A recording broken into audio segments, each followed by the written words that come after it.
vamos a seguir viendo o avanzando específicamente con los contenidos que tenemos de la clase. Y lo que vamos a ver hoy específicamente es el calentamiento global. ¿Qué es lo que entendemos nosotros por calentamiento global y por qué es que se produce específicamente este elemento? Creo que todos hemos experimentado o vivido las temperaturas que se sienten en este entorno. Y no es como esta imagen, que es como, creo que un poco alarmista, pero creo que sí podemos notar o evidenciar de que las temperaturas están un poco superiores, ¿verdad? Eh, y que esto se ha ido modificando conforme al paso. A pesar del frente frío que hemos tenido a continuación, pero por ejemplo el año pasado, si lo comparamos con los otros años anteriores, sí podemos afirmar de que fue un año con bastante calor, ¿verdad? Y hay ciertos fenómenos que se producen, por ejemplo, un año niño o un año niña, que eso lo vamos a ver específicamente ya la próxima semana. Entonces, cuando nosotros hablamos de calentamiento global, recordemos que tenemos la atmósfera y la atmósfera tiene capas: troposfera, estratosfera, medósfera y termósfera, ¿verdad? Y exósfera. Pero lo que ocurre acá es que nosotros, como hemos ido mencionando anteriormente en las otras clases, hemos ido incrementando los gases de efecto invernadero. Su participación en la atmósfera, aunque como miramos al principio, el 99% de la atmósfera es nitrógeno y oxígeno, pero ese 1% restante, dentro de ese 1% están los gases de efecto invernadero.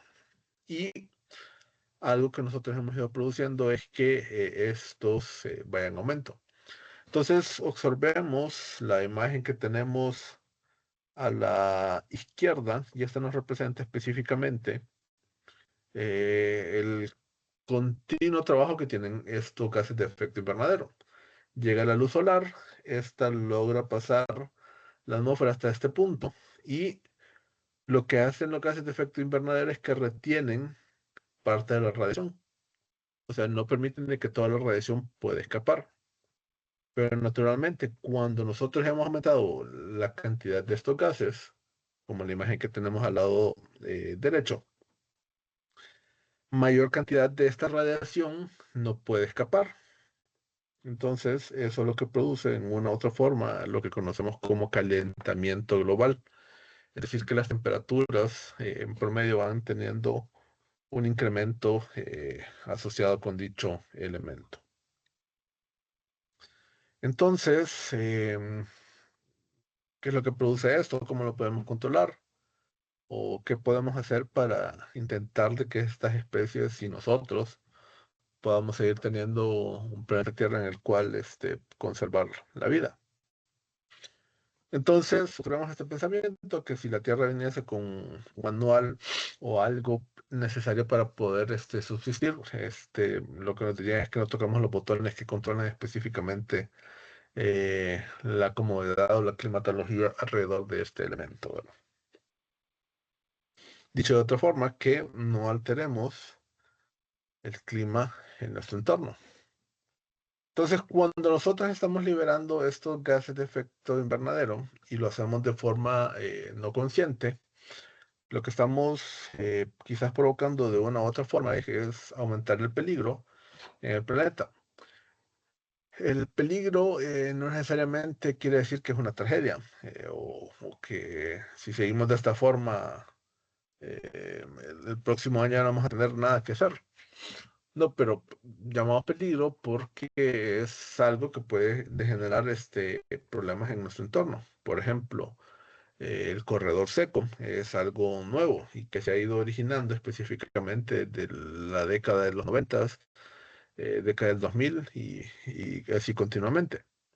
Entonces vamos a ver un poco más adelante que parte de estos efectos de este calentamiento global se producen en el cambio climático, y parte de estos efectos, por ejemplo, no es que las lluvias disminuyan, porque las lluvias en promedio siguen siendo las mismas, pero lo que ocurre es que ahora, por ejemplo, en un día o en un par de horas puede llover lo que antes llovía en 2 semanas. Entonces estamos cambiando ciertos aspectos relacionados con el clima. Entonces, algunos dicen que esto es como que si estuviera produciendo nuevamente una glaciación, pero es algo que ocurría conforme a ciertos valores se puede inferir que ocurría aproximadamente cada 18.000 años. Y las temperaturas eran de 3 a 5 grados menores a las actuales, o sea que probablemente no solo es una glaciación, sino que tiene que haber algo relacionado con dicha forma, ¿verdad? Entonces, hay un laboratorio que está ubicado en Manualao, es una isla de Hawái, en la cual se está contando o contabilizando la concentración de partículas de CO2 en el ambiente. Y un valor que se mencionaba, observamos el 17 de agosto del 2013, era esta cantidad que tenemos ahí de 400 partes por millón. Si sacamos más o menos el porcentaje de cuánto representa esto, eh, es aproximadamente, si mal no me equivoco, es el 0.04%. A ver,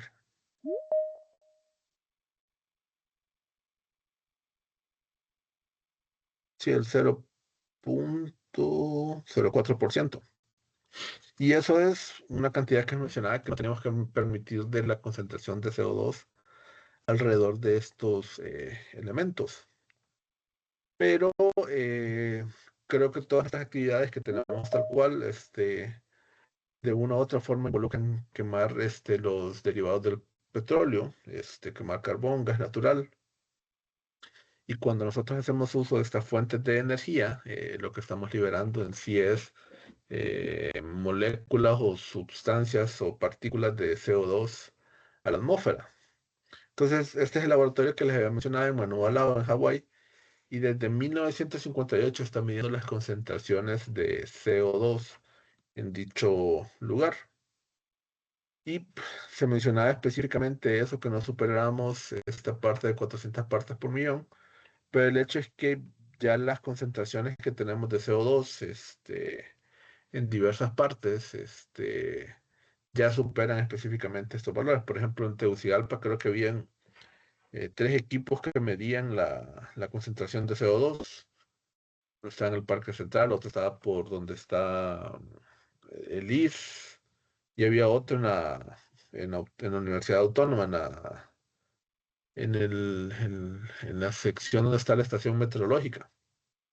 Lastimosamente, esas estaciones, la alcaldía de Tegucigalpa no le dio el mantenimiento requerido, ya no miden específicamente nada, pero las concentraciones que se observaban eran de cierta forma similares con cada uno de estos elementos.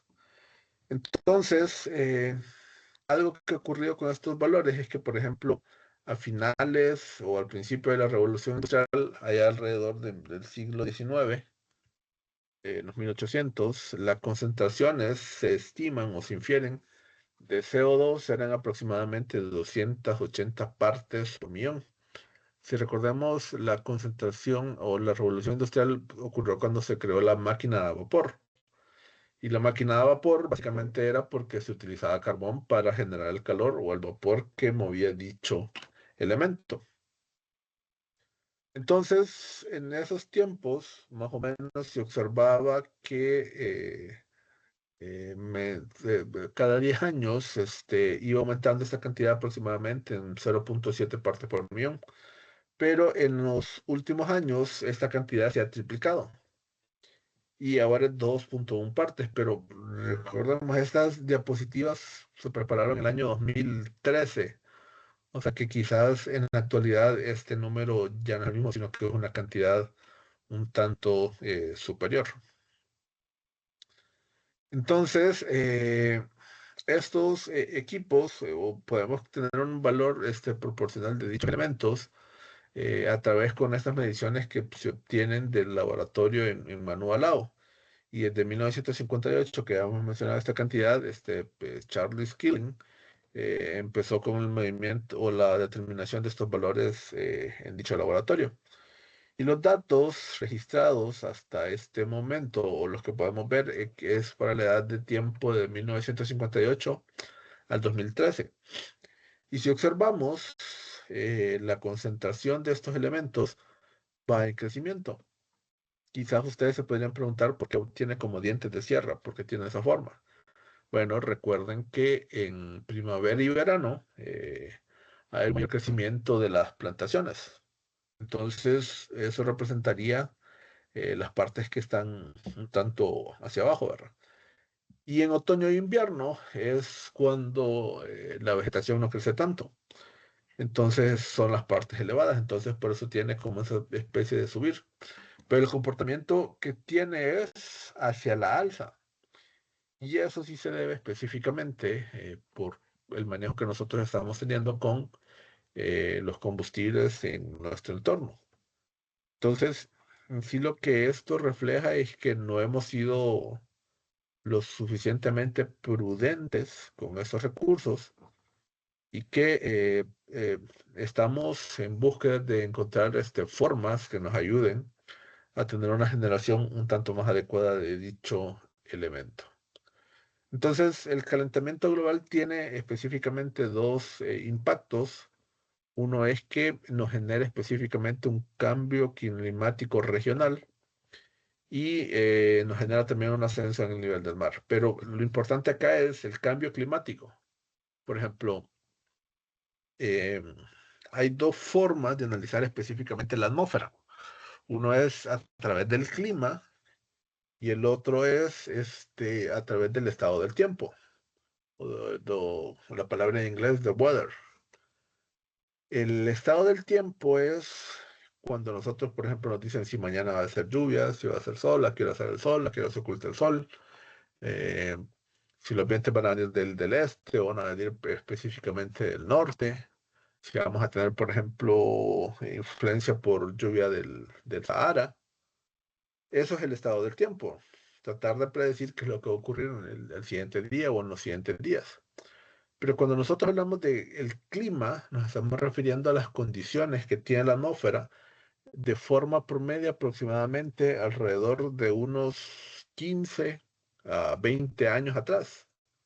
Entonces, cuando mencionamos un cambio en el clima, estamos hablando de elementos sumamente de nuestro interés y es algo que se ha producido. Por ejemplo, la temperatura ha ido en aumento, el patrón de lluvias ya no es exactamente igual, lo que mencionaba. Ahora se registran cantidades de lluvias que antes se registraban, por ejemplo, en 1 o 2 semanas. Y ciertos elementos de esta forma han ido variando. Entonces, a veces nos podemos preguntar, ¿cómo estamos completamente seguros eh, de que el aumento de los gases de efecto invernadero tienen esta responsabilidad de causar todos estos cambios? Si tenemos alguna especie para fundamentar esto. Y el asunto es que en el 2013 no teníamos como una forma para poder determinar dicho elemento, pero sí podíamos asociarlo con que existían muchos elementos que se relacionaban específicamente con la cantidad de gases de efecto invernadero en la troposfera y que esto estaba relacionado con todos los fenómenos que estábamos mencionando. Pero posterior al 2013 hay una revista bastante importante que es una revista económica, se llama Bloomberg. Si ustedes tienen la oportunidad de observar o poder leer algo asociado con esta revista, se los recomiendo. En esta revista hubo un análisis específicamente con todos los factores, por ejemplo, si era glaciación, si era producido por X o Y motivo, o se relacionaba específicamente con los gases de efecto invernadero.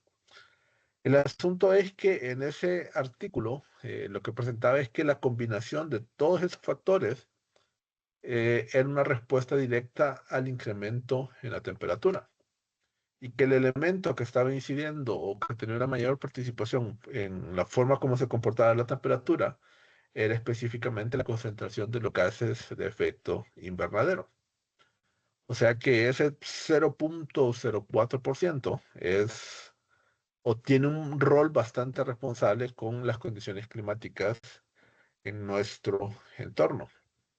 Y podemos mencionar que, en base a esto, podemos mencionar de que somos los principales responsables de los cambios en las condiciones climáticas que estamos viviendo cada uno de nosotros en nuestro entorno. No sé si tienen alguna duda o consulta hasta acá. ¿Dudas o consultas?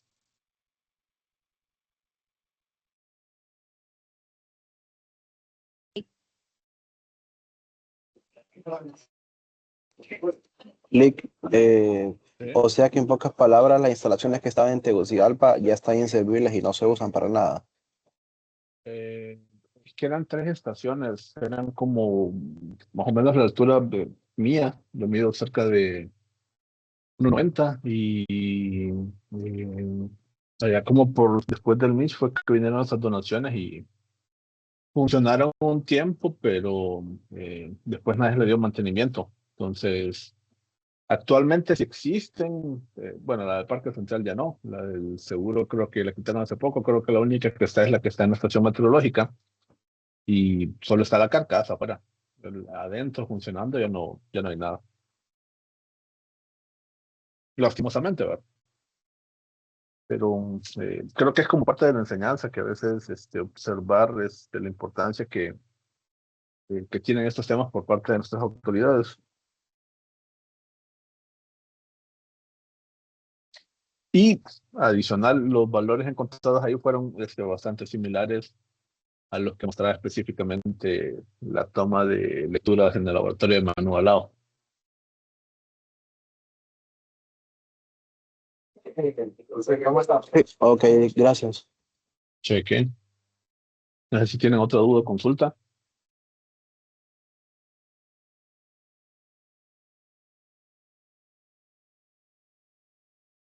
Si no, entonces quedamos por aquí y nos miraríamos el próximo lunes. Pasen buen tiempo estos días. Saludos. Para este fin de semana tenemos actividades, ¿verdad? Yo las tengo que subir en el campus. Ok, Les voy gracias. a avisar en el grupo de WhatsApp cuando ya estén. Bueno, gracias. Cheque.